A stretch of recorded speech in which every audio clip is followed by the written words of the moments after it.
ఈరోజు సుకన్యాస్ కిచెన్లో నేను మీకోసం క్యారెట్ కాజు ఫ్రై ఎలా చేయాలో సింపుల్గా ఎలా చేసుకోవాలో నేను మీకు చేసి చూపించబోతున్నానండి. క్యారెట్స్ సన్నగా పీసెస్గా కట్ చేసుకోవాలండి. ఫస్ట్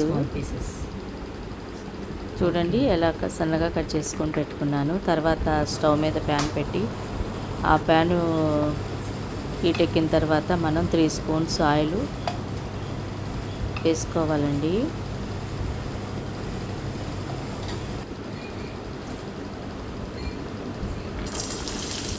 తర్వాత క్యారెట్ ముక్కలు కట్ చేసి పెట్టుకున్న ముక్కలన్నీ కూడా ఆయిల్లో వేసుకొని పచ్చివాసన పోయే వరకు దానిని మనం కొంచెం ఫ్రై లాగా చేసుకొని పెట్టుకోవాలండి.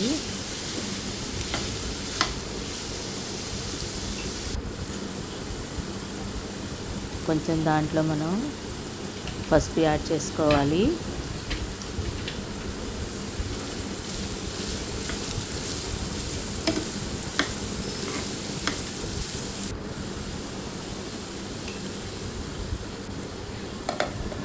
తర్వాత దాని మీద మనం మూత పెట్టేసుకొని దాంట్లో కావలసినటువంటి అల్లం వెల్లుల్లి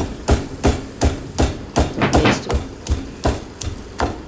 రోట్లో దంచి పెట్టుకుంటానండి. నేను ఎప్పుడు కూడా రోట్లోనే దంచి వేసుకుంటానండి, ఫ్రెష్గా ఉంటుందని.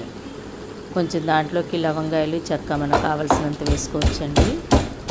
మన ఇష్టం అండి, ఎంత మసాలా కావాలంటే అంత. 2 లవంగాయలు, 1 చెక్క కూడా వేసుకోవచ్చు. అంతా కూడా మెత్తగా నూరుతున్న తర్వాత ఈ క్యారెట్ కొంచెం 10 మినిట్స్ మగ్గనిచ్చిన తర్వాత ఆ క్యారెట్స్ ఎక్కువ అంటే ఫ్రై చేసే కొంచెం ముందు కొంచెం ఒక 10 మినిట్స్ అలాగా మూత పెట్టి మగ్గనివ్వాలండి. అది మగ్గిన తర్వాత దాంట్లో అల్లం వెల్లుల్లి పేస్ట్ వేసుకోవాలి.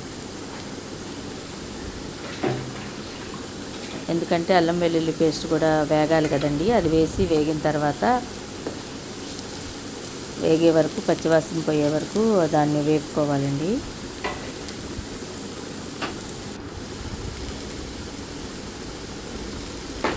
తర్వాత కరివేపాకు వేసుకోవాలి. కొత్తిమీర కూడా వేసుకోవచ్చండి. మనది అంటే నైజీరియాలో ఎప్పుడు పడితే అప్పుడు ఇక్కడ కొత్తిమీర మనకి దొరకదనమాట. మనకు కావలసినప్పుడే తీసుకొని పెట్టుకోవాలండి. కరివేపాకు అన్నిట్లో మేము కరివేపాకే వేస్తామండి. తర్వాత కొంచెం సాల్ట్ యాడ్ చేసుకోవాలి. వేగిపోయినాయి కదండి ఆ ముక్కలన్నీ కూడా. తర్వాత కారం 3 స్పూన్స్ కారం వేసానండి. ఎందుకంటే క్యారెట్ తీయగా ఉంటుంది కదండి, కొంచెం స్పైసీగా ఉంటుందని చెప్పి మేము కారం కొంచెం ఎక్కువ వేసుకుంటామండి. ఆ తర్వాత కొంచెం కొబ్బరి పొడి, అంటే ఇక్కడ ఎండు కొబ్బరి మనకి దొరకదనమాట. దొరికినప్పుడు మేము అలా పొడి చేసి పెట్టుకుంటామన్నమాట. ఆ పొడి దాంట్లో వేసానండి. ఒక 2 స్పూన్స్ పొడి, దాంట్లో ఎండు కొబ్బరి పొడి వేసాను, టేస్ట్ వస్తుంది కాబట్టి.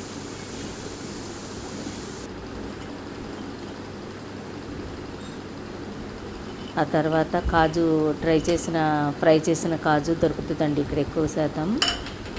ఆ ఫ్రై చేసిన కాజు కూడా దాంట్లో వేసానండి. ఇది మనకి పప్పుచారులోకి కానీ, చారులోకి కానీ, పప్పులోకి కానీ బాగుంటుంది. ఎప్పుడన్నా అఫీషియల్గా మనం ఎవరైనా గెస్ట్లు వచ్చినప్పుడు కూడా చేసుకోవటానికి బాగుంటుందండి. బౌల్లోగా చేసుకోండి. నా వంటలు కనుక మీకు నచ్చినట్లయితే లైక్ చేయండి, సబ్స్క్రైబ్ అవ్వండి. Thank you for watching.